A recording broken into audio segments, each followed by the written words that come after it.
How do you say this? Quadmula? Quadmula? Quadmula? I'm not really sure. But what I do know is that what's inside doesn't taste half bad. Hey everybody, I'm Bacon Ninja, and this is the Quadmula, that's what we're gonna go with, Siren F5 Split frame. Now, why am I holding this? Well, because Quadmula was nice enough to send one to me to try. They sent me a couple of things actually, but today we're just gonna be talking about the F5 Split. And no, I haven't been paid for this review or had anybody put any executive thought other than myself into the content of this review video, but thanks Quadmula for sending it to me. And what's the whole point? Well, I'm looking for an update to my perfect freestyle build. Up until now, I've been flying the Mark V Pro as my perfect freestyle frame, but this frame has given it a hell of a run for its money. And I do mean money, because this is a premium frame. Now, if you are in the market for premium frames, you know that those things can cost a lot. And this frame right here starts at about $75 and goes up from there. But why would you invest $75 into a frame like this when you could go buy an Apex or any of the other premium frames out on the market? This one has some fairly unique features that we're going to take a look at today. But just as an overview, let me run through the biggest part. The Quadmula F5 Split is a SquishDeck split deck design with 5mm arms, single bolt arm changes, a really unique stack dampening system using M2 nuts sleeved in silicone, and a lot of awesome 3D printed parts, as well as more grommeted parts than any other quad I've seen. And what do I mean by grommeted parts? I mean these things, the grommets in all of the TPU. In fact, everywhere that a bolt touches TPU in this thing is grommeted. And what's the benefit of that? The benefit is that you don't squish your TPU. A lot of times when you screw down a screw onto TPU, it will actually squish out the edges. You can rip your TPU and ruin the part over time, especially when this thing is flying through the air like that. But one really important part that is printed and is an option part for $2 extra on this quad frame is the mounts for the DJI O3 camera. And they're not just carbon mounts, they are soft mounts, and they are grommeted soft mounts in this frame. As you can see, I have a DJI O3 camera in mine with the soft mount plates included, and I've crammed my O3 VTX back in the back there. I've also got the stock DJI antenna. It fits in this holder, which Quadmula is going to include in their 3D printing accessories that you can download and print yourself if that's what you choose to do with an ELRS antenna like I did. It is a really well thought out frame. A lot of design work went into this, and that is the difference in cheap frames and expensive frames, is the design work and the thought process. The stack mounting solution in here is pretty unique. It has, obviously, 4 arms because this is a quadcopter, but in the middle of those 4 arms is a puzzle piece. And usually in a split deck with a puzzle piece, what we see is the puzzle piece sit right under the top plate and just kind of sit there, maybe with one retention screw, something like that. In this one, the stack screws actually go through the puzzle piece. They're M2 stack screws, they go through the puzzle piece, and there is an M2 press nut in the top split plate of this quad. So it goes all the way through there, meaning that your stack screws never actually touch anything about the arms. And then those M2 screws are sleeved in silicone tubing so that it's a dampener on top of your gummies. So this thing does a really good job of giving you clean gyro traces. Now there is one resonance peak that I found in this quad right above 160 Hertz. But I really think that that has something to do with me using the stock GoPro mounting because I just want to, and this floppity antenna. These DJI antennas are just not very stiff.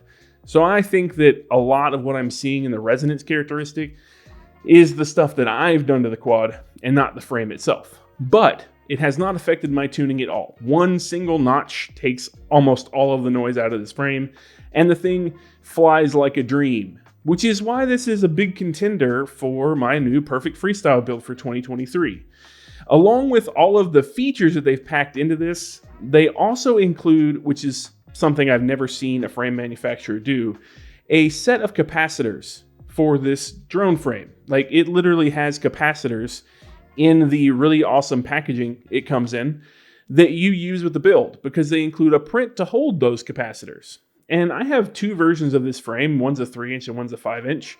And both of them came with a different capacitor and a different print specific for that frame so that it would fit in there really nice. They have thought through all kinds of things about this. It has really nice hard aluminum standoffs. All the screws are nice. A lot of the screws are panhead because they fit into these nice little aluminum grommets so you don't have screws sticking up out of your frame everywhere. Everything is chamfered.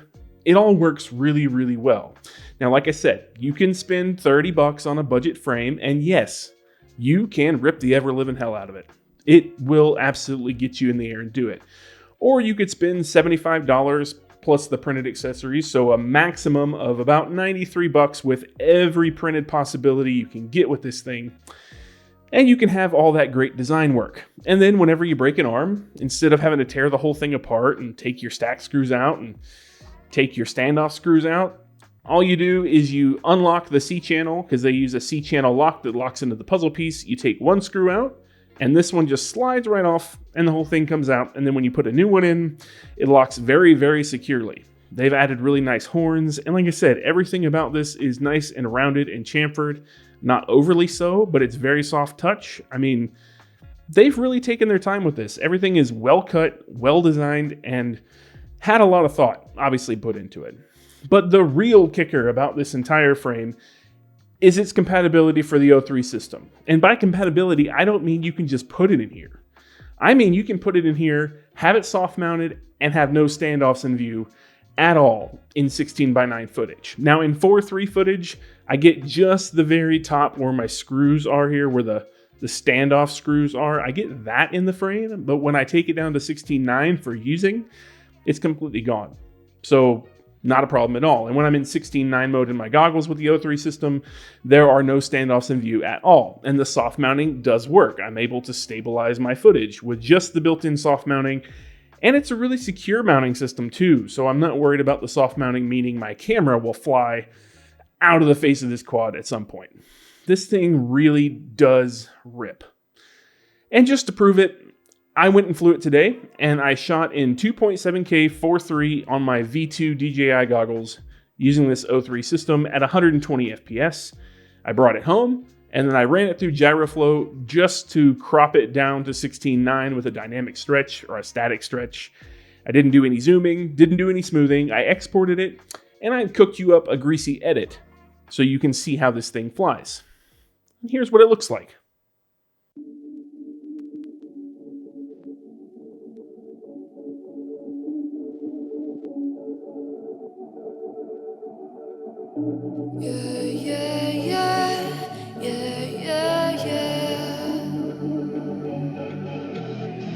Voices in the night make me come alive. Why don't you hit me up inside? I want you so bad, so bad, so bad. Drag me through the mud. Venom in my blood, you're like venom in my blood. You're like a sneak attack. And I keep running right back, 'cause only you can do it right. Only you can fight the monsters in my mind. You can do me right. Keep me satisfied. Take my right inside. You can do it. You can do it. You can do it.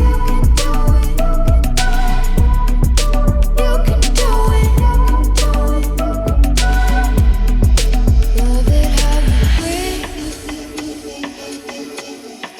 Jungle out in me. Yeah.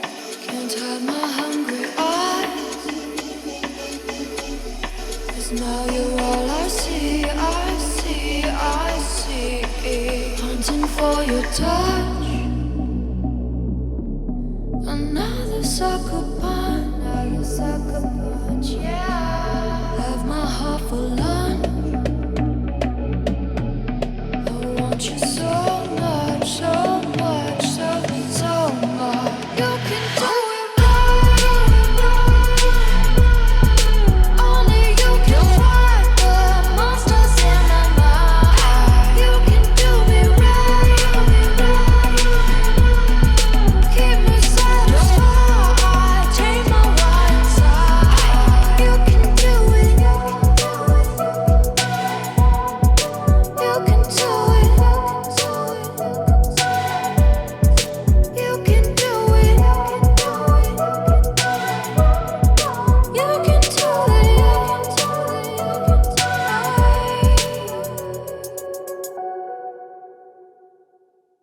And that footage being straight out of the O3 cam's onboard recording and turned into an edit like that is exactly why you might want to go with a frame like this, especially if you're thinking about the DJI O3 system.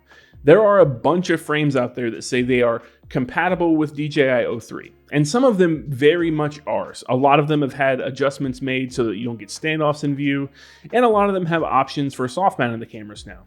But Quadmula has done a really great job on that, plus everything else about this frame. I don't think I would even pick an Apex over this at this point. I think the Apex design is getting a little bit dated. It is a good design, that is for sure. But when you're up in that price point, there are other options available to you. I would trade my Mark V Pro in for this frame. It comes out cleaner. The carbon lasts a whole lot longer. This is really high quality carbon. I have put it through some pretty serious crashes in my couple of weeks with it and had no problem at all. Whereas with my Mark V, I get delaminations in the arms pretty frequently. I did a video about that a while back, and that's exactly why. It was manufacturing defect. And when you pay the kind of price you pay, $93 for everything out the door with a frame, you don't want delaminated carbon. No, but the Quadmula stuff has been terrific. All of their prints are great. The frame flies great. And this is a real contender for my next perfect freestyle build. So let me know in the comments below if you have ever run anything Quadmula, or if you're interested in running something Quadmula. Or if you have any questions about the frame and the DJI O3 system compatibility, because I am more than happy to answer those for you and just discuss my thoughts about how well this frame works for the DJI O3. And while I'm on the DJI O3 compatibility train, you should think about picking up a SpeedyBee F7 V3. That is my preferred stack. I have it in a lot of my quads. It's in my perfect freestyle build right now and going to continue to be.